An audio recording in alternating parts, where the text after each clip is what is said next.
شاید صدارتی نظام لا کے سندھ کو صحیح کر دیں، گورنر کے ذریعے کچھ ہو جائے، لیکن مجھے لگتا ہے کہ کچھ بھی نہیں ہوا۔ پھر اس کے علاوہ اب جتنے بھی گندے کام سندھ حکومت کرتی ہے وہ بڑی چالاکی سے جو ہے وہ وفاق پہ پی ٹی آئی پہ ڈال دیتی ہے، لیکن ہم جیسے پی ٹی آئی کے کارکن یا جو اس کے چاہنے والے ہیں وہ وہاں پہ ڈیفینڈ کرتے ہیں، لیکن یہاں پر جو ہے پی ٹی آئی کے جو اپنے لوگ ہیں وہ انٹرسٹڈ نہیں ہیں، اور پی ٹی آئی کی اب کے بہت بڑے پیمانے پر کراچی سے شکست ہوگی۔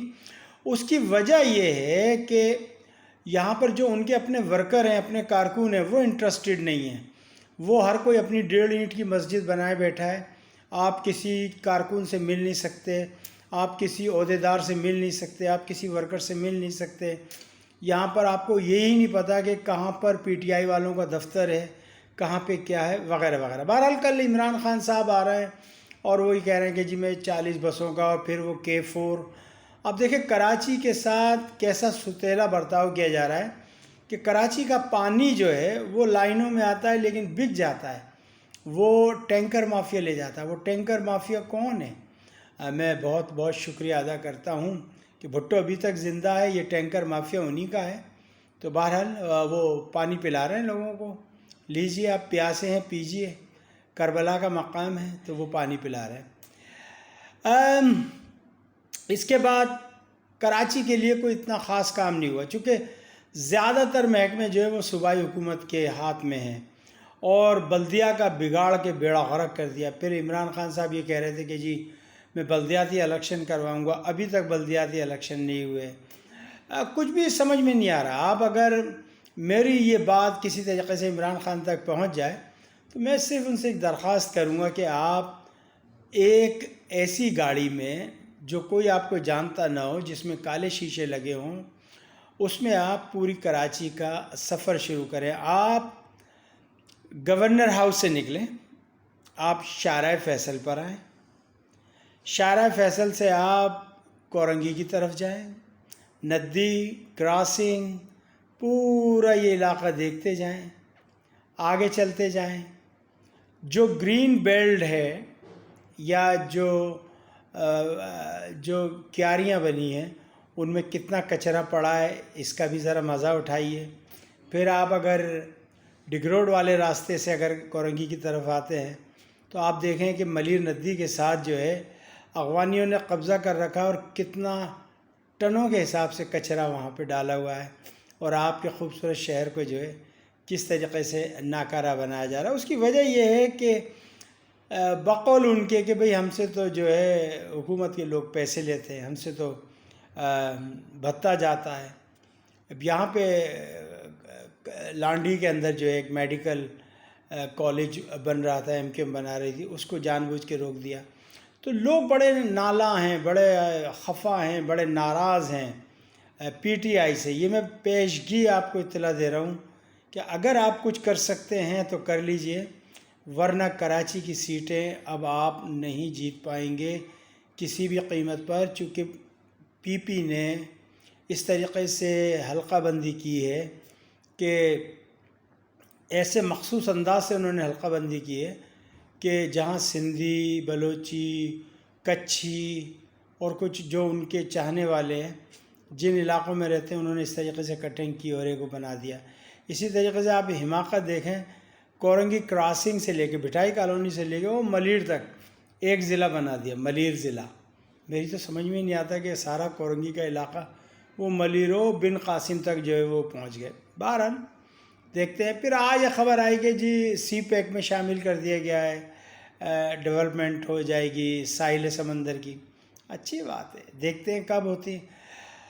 کون جیتا ہے تیری زلف کے سر ہونے تک؟ عمران خان صاحب، مہنگائی بہت زیادہ ہے، لوگوں کا کباڑہ نکل چکا ہے۔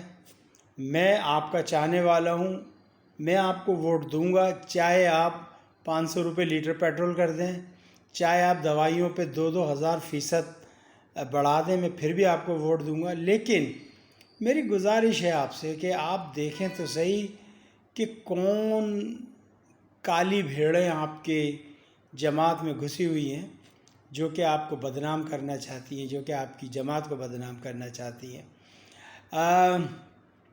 آج میں دیکھ رہا تھا کہ راول پنڈی میں شہباز شریف جو ہے وہ سینہ چوڑا کر کے اپنی فلاسفی جھاڑ رہے تھے۔ تو بھائی میرا کہنے کا مقصد یہ ہے کہ الٹا چور ڈانٹے کوتوال کو، یہ ڈاکو، چور، لٹیرے، مکار، یہ ایک نمبر کے دھوکے باز، غدار وطن، جو پاکستان کی جب بھی بات آتی ہے ہمیشہ یہ بھارت کا ساتھ دیتے ہیں، نریندر مودی کا ساتھ دیتے ہیں۔ وہ ایک ان کی بھتیجی ہے، وہ پاجامے سے باہر نکلے پڑتی ہے، سمجھ آئی؟ تو میں اپنی عوام سے کہوں گا کہ خدا را ووٹ ان کو نہ دیجیے گا، PMLN یعنی پاکستان مسلم لیگ نون کو ووٹ نہ دیجیے گا، ورنہ یہ ملک غداروں کے ہاتھ میں چلا جائے گا۔ میں خاص طور پہ اپنے پنجابی عوام سے درخواست کروں گا، میرا کوئی پنجابی پینڈ پر اگر میرا یہ پروگرام سن رہا ہے تو میں ان سے ہاتھ جوڑ کے ریکویسٹ کروں گا کہ خدا را ان غداروں کو ووٹ نہ دیجیے گا، چاہے کسی گدھے کو دے دیجیے گا، کوئی بھی گدھا ہو اس کو دے دیجیے۔ اچھا جی، آج ایک بات اور آئی کہ ایک صاحب کہنے لگے جی عمران خان تو سلیکٹڈ ہے۔ میں نے کہا یہ رب کا بڑا کرم ہے اس کے اوپر۔ کہنے لگے ایک نے کہا کہ جی نالائق ہے۔ میں نے کہا یہ بڑا ہی میرے مالک کا کرم ہے کہ اللہ تعالیٰ نے نالائق لوگوں کے اوپر ایک لائق آدمی کو لا کر بٹھایا، اور اللہ نے ایک ایسے بندے کو سلیکٹ کیا جو کہ اللہ اور اللہ کے رسول کی بات پر عمل کرتے ہوئے اسلام کے لیے کچھ کرنا چاہتا ہے، جو کہ اقوام متحدہ میں اسلام فوبیا پہ بات کرتا ہے، جو کہ کارٹونسٹ کے خلاف بات کرتا ہے، جو کہ افغان مجاہدین کے بارے میں بات کرتا ہے، جو کہ کشمیر کے مجاہدوں کے بارے میں بات کرتا ہے۔ ورنہ یہاں تو ایسے ایسے وزیر اعظم آئے جنہوں نے کشمیریوں سے بات تک کرنا پسند نہیں کی۔ علی گیلانی صاحب کو ریفیوز کر دیا گیا۔ اس کے علاوہ کہتے ہیں کہ جی ہمارا اور آپ کا کھانا ایک ہے، ایک کلچر ہے۔ ایک کلچر کیسے ہو سکتا ہے؟ وہ کہہ لیں جی آپ بھی سالن میں آلو کھاتے ہیں، ہم بھی کھاتے ہیں، تو بھائی وہ سالن میں سور بھی تو ملاتے ہیں۔ سور آلو کھاتے ہیں، آپ سور کھا لو گے، اور پھر اس کے بعد وہ شراب پیتے ہیں۔ خیر شراب تو آپ پی لو گے، اس کا تو میں نہیں کہہ سکتا، لیکن وہ شراب پیتے ہیں، پھر وہ گائے موتر کا پیشاب پیتے ہیں، پھر وہ گوبر سے جو ہے اپنا پوری دکان کو پاک کرتے ہیں۔ وہ تو میرے خیال میں گائے کا گوبر لا کے آپ بھی اپلے تھاپ لینا اپنی اس کے اوپر۔ اصل میں ساری جو ان کی رنجش یا جو جلن ہے وہ یہ ہے کہ اب ان کی جائیدادیں قرق ہو رہی ہیں۔ چلیں آتے ہیں back to the point. Imran Khan صاحب میں ویلکم کرتا ہوں آپ کو کراچی میں، لیکن خدا را آپ دیکھیے آپ کے ساتھ کیا ہو رہا ہے۔ آپ کا کوئی بھی کارکن آپ سے مخلص نہیں ہے کراچی میں، یہ میں آپ کو صحیح بتا دیتا ہوں، چاہے وہ عادل حلیم شیخ ہوں، چاہے وہ نقوی صاحب ہوں، چاہے وہ فرخ زمان ہوں، چاہے وہ کوئی بھی ہو، آپ سے کوئی مخلص نہیں ہے، چونکہ یہ کوئی کام نہیں کرتے۔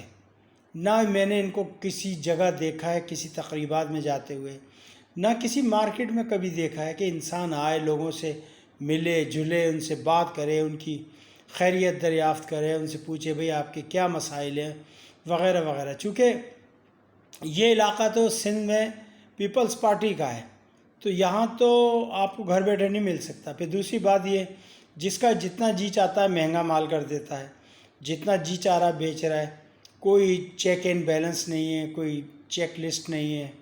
تو اس کو بہرحال آپ کو دیکھنا ہوگا، اور اگر آپ نے اس چیز کو نہیں دیکھا تو پھر آپ لوزر ہوگے۔ میں صاف کہہ رہا ہوں کہ پھر آپ لوزر ہوگے۔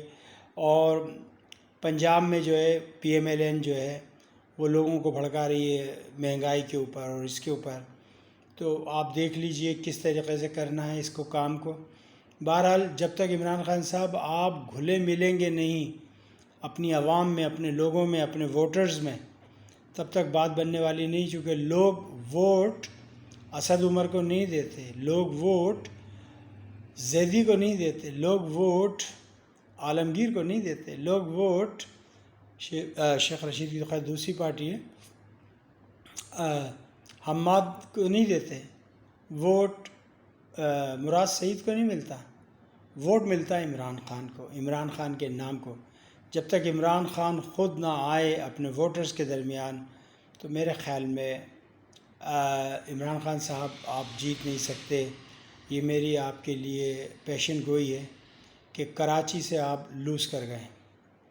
اب میں آپ کو 2 سال پہلے آج بتا رہا ہوں، چونکہ جو لوگ آپ سے محبت کرتے تھے یا آپ کے چاہنے والے تھے یا آپ کے ہمدرد تھے، آج میں نے ان کو پلٹتے ہوئے دیکھا ہے، چونکہ یہاں پر چنچیوں میں پڑھے لکھے لوگ سفر کر رہے ہیں، یہاں نہ بسیں ہیں، نہ کچھ ہے، نہ ٹرین کا سسٹم ہے، نہ یہاں پر انڈر گراؤنڈ ہے، نہ کچھ ہے۔